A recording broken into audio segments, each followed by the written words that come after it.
A mi canal. Esta vez voy a hacer una comparación histórica de Petro y Duque. Y digo comparación histórica porque voy a ir año tras año y voy a relatar los sucesos y los acontecimientos más importantes de los dos candidatos presidenciales para la República de Colombia. Y comencemos con el año de 1960, en el cual nace Gustavo Petro en el municipio de Ciénaga de Oro, Córdoba, al norte de Colombia. Hacia 1967 y 1976, época en la que el hombre conquista el espacio y llega a la luna, Petro se traslada junto con su familia a Zipaquirá, dado que su papá es docente allá, y en la cual se reúne con dirigentes sindicales de ese municipio. Más de eso, funda un periódico que se llama Carta del Pueblo, y al final de su época escolar saca uno de los mejores puntajes del IFEX. Hacia 1976 nace el otro personaje de esta historia, que es Iván Duque Márquez, en la capital de Colombia. En 1977, a la edad de 17 años, Gustavo Petro se une al movimiento guerrillero M-19. En 1981, época en la que Ronald Reagan gana las elecciones en Estados Unidos, Gustavo Petro se gradúa como economista de la Universidad Externado de Colombia. Más de eso, por aquel entonces, el papá de Iván Duque Escobar, es gobernador de Antioquia. Él después será ministro de Minas y Desarrollo y registrador nacional. Hacia 1981 a 1984, época en la que es presidente Belisario Betancur, Gustavo Petro es escogido personero y concejal de Zipaquirá.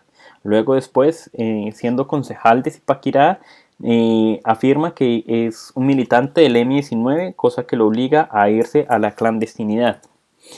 Como ustedes pueden verse, entre el ANAPO y el M-19 hay una comparación bastante grande. En 1985, año difícil de olvidar dado que es la toma del Palacio de Justicia y la catástrofe de Armero, Gustavo Petro fue capturado y torturado. Gustavo Petro no hizo parte de las dirigentes que hicieron en la toma del Palacio de Justicia, sino que en ese momento, meses antes, fue capturado por posesión de armas y más de eso es torturado. 7. Cuando Lucho Herrera le da uno de los títulos más importantes de la historia del ciclismo colombiano, la Vuelta a España, Petro es liberado y se esconde en la clandestinidad. En 1988 a 1990, época en la que matan a Galán, candidato presidencial, y explotan un avión en los aires, el avión de Avianca, Gustavo Petro hace parte del proceso de paz entre el M-19 y el gobierno de Virgilio Barco.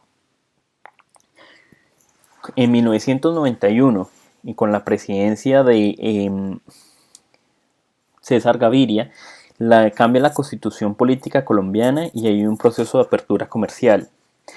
Como parte del proceso de paz, Petro es elegido representante de la Cámara por Cundinamarca, y más de eso termina una especialización en Administración Pública en la Escuela Superior de Administración Pública.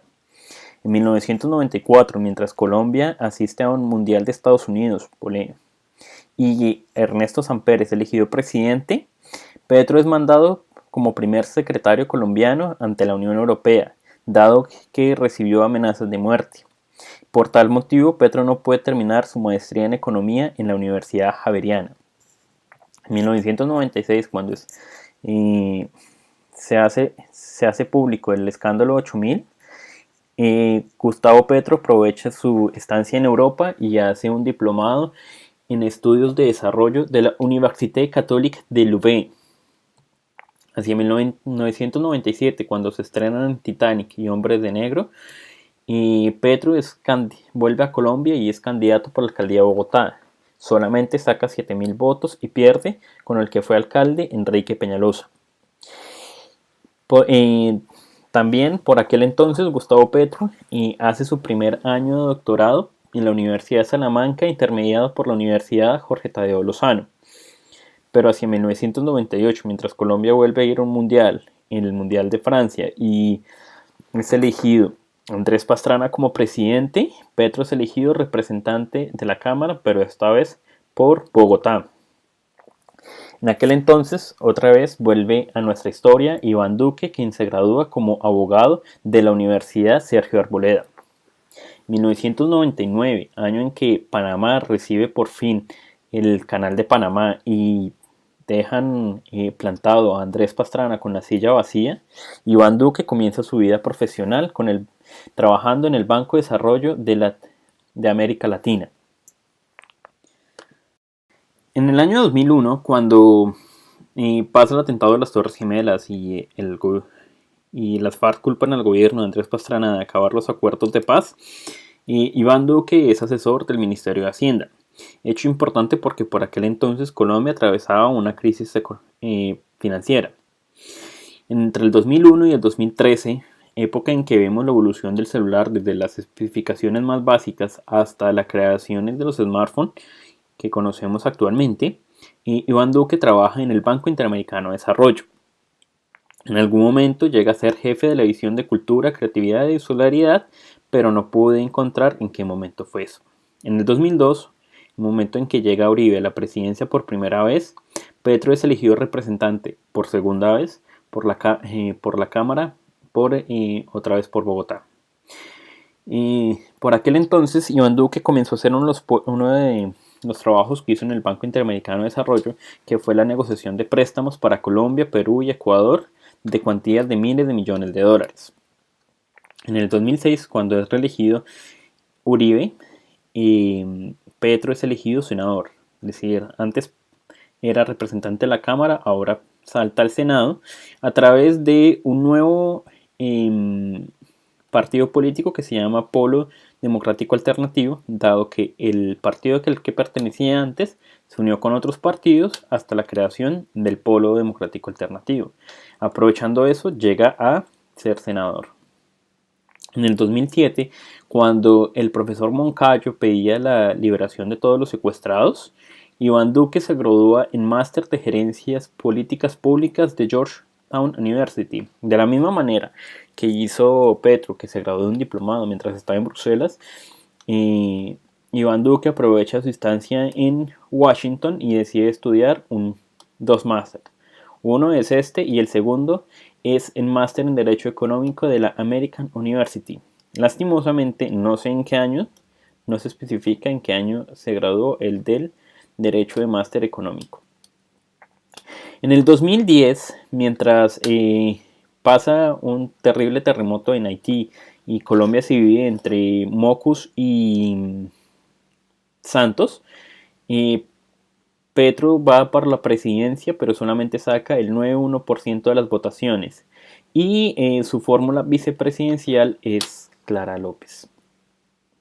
En el 2011, cuando está el terremoto de Japón y más de eso una crisis terrible en Grecia, Petro gana la alcaldía de Bogotá, ganándole a su contrincante anterior, Enrique Peñalosa, y instaura lo que se llamará la Bogotá humana. Por aquel entonces, Iván Duque es asistente de un panel conformado por Ban Ki-moon, secretario de las Naciones Unidas. En el 2012, cuando comienza el acuerdo de paz entre el gobierno de Santos y las FARC y el mundo celebra el descubrimiento del bosón de Higgs, Petro enfrenta la crisis de la basura, porque le quita el contrato a empresas privadas y se las da al Acueducto de Bogotá, que es una empresa pública. En el 2013, cuando es escogido un papa latinoamericano, Santos enfrenta un paro agrario, donde millones de campesinos salen a protestar por los precios bajos de los productos agrícolas. En ese año, Petro es destituido por el procurador Alejandro Ordóñez por el proceso de las basuras. En el 2014, mientras Colombia se debatía entre Santos y Zuluaga en las elecciones presidenciales, Iván Duque es elegido como senador de la República por el Centro Democrático. Y igualmente ese mismo año, Petro es restituido en la alcaldía por el presidente Juan Manuel Santos. En el 2015, Paulina Vega se hace la primera Miss Universo colombiana y Petro termina su alcaldía con los siguientes resultados. Con un cambio en el manejo de las basuras, ya a través del acueducto Bogotá, con la conformación del Sistema Integrado del Transporte Público, el SITP, pero que dejó grandes deudas para ese sector. También por la prohibición de los toros en la Plaza Santa María y más de eso una forma diferente de tratar a los indigentes y a los drogadictos de la ciudad a través de unidades especiales llamados CAMAT. Por aquel entonces Iván Duque sigue publicando, en este caso en ese año publica El Efecto Naranja, pero también hace otras publicaciones como Maquiavelo en Colombia, Indignación, o unos libros escritos directamente por él. El más reciente es este, Efecto Naranja, en el 2015. En el 2016, mientras Colombia celebra un proceso de paz y Juan Manuel Santos gana el Nobel de Paz y se cae el avión del Chapecoense, Iván Duque propone que las cesantías se puedan emplear en educación, siendo senador de la República. En 2017, cuando Donald Trump gana las elecciones y un papa después de más de 20 años visita el territorio colombiano, Iván Duque hace las siguientes propuestas: aumentar la edad de maternidad, propone la ley naranja y más de eso que hayan desfibriladores en espacios públicos. En el 2018, después de 60 años de guerra, dos líderes coreanos cruzan juntos la frontera. Y estos dos personajes, Duque y Petro, se reúnen en una contienda electoral para saber quién será el próximo presidente de Colombia. Lo que yo espero es, después de 4 años de alguno de estos dos de mandato, el ganador sea Colombia. Bueno, muchas gracias por haber visto este video, espero que les hayan gustado y denle en compartir.